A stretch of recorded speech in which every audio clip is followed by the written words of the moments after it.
नमस्कार साथियों, आज मैं आपको धरती माता की पावन कथा सुनाऊंगी जिसे आप अंत तक जरूर सुनिए।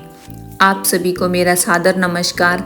तो दोस्तों, आज मैं आपके लिए इस वीडियो में धरती माता की एक अत्यंत सुंदर, प्रेरणादायक और चमत्कारिक कहानी लेकर आई हूँ। तो प्रेम से बोलिए, धरती माता जी की जय हो। दोस्तों, एक समय की बात है, एक छोटे से गांव में एक साहूकार अपनी पत्नी और 3 बच्चों के साथ रहता था। साहूकार स्वभाव से बहुत ही समझदार, कर्मठ और धार्मिक व्यक्ति था। वह प्रतिदिन प्रातः ब्रह्म मुहूर्त में उठता, स्नान करता, सूर्य भगवान को जल अर्पित करता और पूरे श्रद्धा भाव से धरती माता की पूजा करता था। वह मानता था कि जिस घर में धरती माता का सम्मान होता है वहाँ कभी अभाव नहीं रहता। लेकिन साहूकार की पत्नी यानी साहूकारनी इसके बिल्कुल विपरीत थी। वह बहुत आलसी और लापरवाह स्वभाव की थी। न तो सुबह जल्दी उठती, न झाड़ू पोछा करती, न स्वयं स्नान करती और न ही बच्चों को स्नान कराती। घर में हमेशा गंदगी फैली रहती थी। चूल्हा, चौका और आंगन सब अस्त व्यस्त रहते थे। साहूकार उसे कई बार प्रेम से समझाता और कहता, देखो, ब्रह्म मुहूर्त में उठकर घर की साफ सफाई करना चाहिए, स्वयं भी स्नान करना चाहिए और बच्चों को भी साफ सुथरा रखना चाहिए। जिस घर में गंदगी रहती है वहाँ माता लक्ष्मी नहीं ठहरती। वहाँ दरिद्रता, कलह और अशांति का वास हो जाता है। पर साहूकारनी पर इन बातों का कोई असर नहीं होता। एक दिन शाम के समय साहूकारनी घर का सामान लेने के लिए बाजार जा रही थी। रास्ता अंधेरा था और उसके हाथ में एक लालटेन थी। तभी रास्ते में एक अत्यंत सुंदर स्त्री उसके पास आई और मधुर स्वर में बोली, बहन, क्या तुम अपनी लालटेन की रोशनी से मुझे भी ये रास्ता पार करा दोगी? साहूकारनी बोली, हाँ बहन, क्यों नहीं, पर तुम कौन हो? मैंने तुम्हें इस काम में पहले कभी नहीं देखा।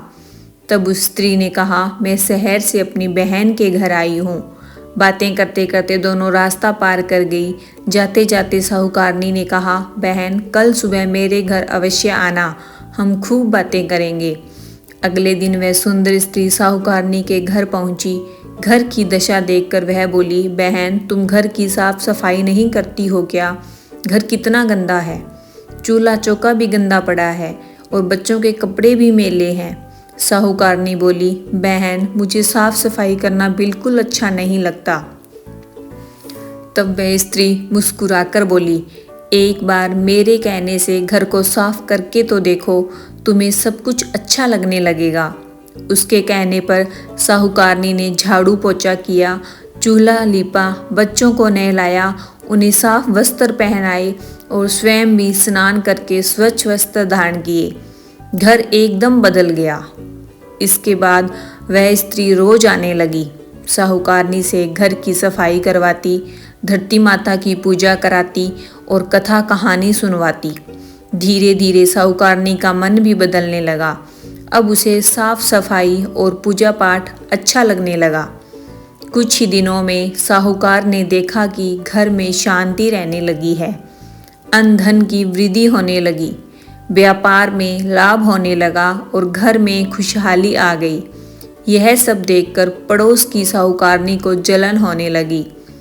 उसने पूछ ही लिया, बहन, अचानक तुम्हारे दिन कैसे फिर गए?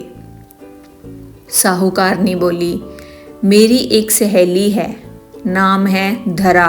वह रोज आती है, मुझसे घर की सफाई करवाती है, धरती माता को भोग लगवाती है और कथा सुनवाती है। उसी की वजह से आज हमारे घर में इतनी बरकत है। पड़ोसन ने कहा, कल उसे रोकना, हमें भी उससे मिलना है। दूसरे दिन जब वह सहेली आई तो साहूकारनी ने उसे जाने नहीं दिया। बोली, आज तो तुम्हें मेरे घर रुकना ही होगा, मेरी पड़ोसन तुम्हें देखना चाहती है। तब वह स्त्री बोली, बहन, मैं तो राजा महाराजाओं के घर भी नहीं बैठती, तुम्हारे घर कैसे बैठूं? पर साहूकारनी ने प्रेम पूर्वक उसका हाथ पकड़कर धरती पर रखी चौकी पर बिठा दिया। उसी क्षण वह स्त्री साक्षात धरती माता के रूप में प्रकट हो गई।